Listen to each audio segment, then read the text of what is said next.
I've said this in the past and I'll say it again. This pandemic is a war in disguise. The Wuhan virus has brought the world down to its knees. And it would be naive for us to put mildly Beijing's actions, its culpability, or its intent.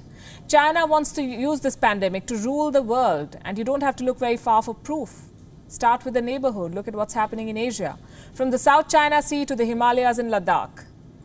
China is trying to grab territory in the middle of a pandemic. China insists it does not want a war, but shows open disregard for international rules. China repeatedly expresses faith in dialogue, but its army does not walk the talk. They keep building up military presence at the border. The India-China border face-off is one such example of China's two-facedness.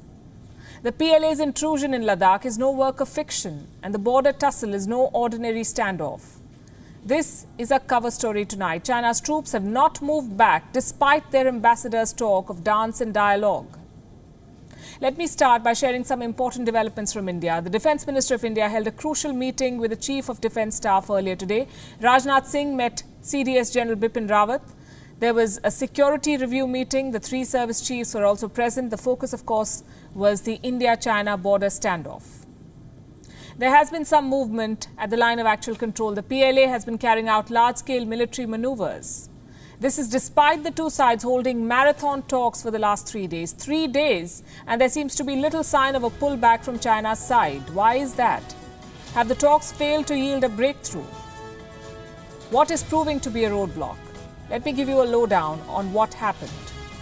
On the 5th of June, the two sides held a virtual meeting.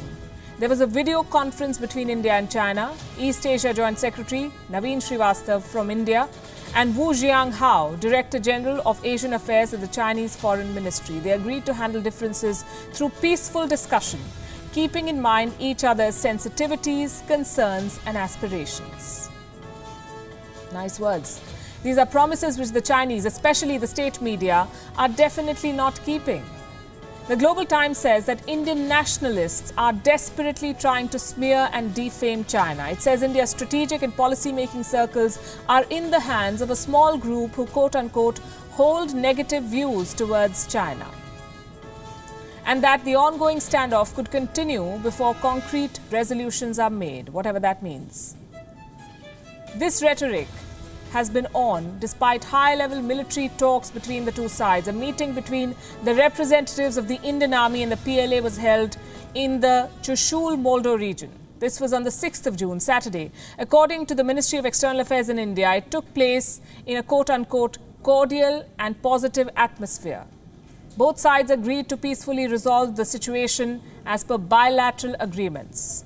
They agreed that peace and tranquility was essential for the overall development of bilateral relations. They promised to continue military and diplomatic engagements to resolve the situation. You could say these are just words because little has changed on the ground since. This is largely a message of intent, a message to diffuse tensions through diplomacy and dialogue. But there are no specifics about what was really discussed. This meeting came on the back of at least 10 rounds of negotiations at the local level, negotiations with no concrete outcome clearly. This one was supposed to be different. It was meant to settle the issue or at least temporarily, if not fully resolve it. To that extent, it seems to have fallen short. There is no sign of de-escalation from China's side. In fact, the PLA's show of strength has only grown.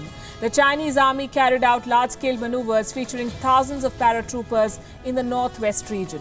The Chinese state media has been trying to intimidate India with videos and editorials. We agree that the aim should be to ease out tensions through diplomacy, but given the threats and the bluster, India's approach in dealing with the dragon needs to be firm.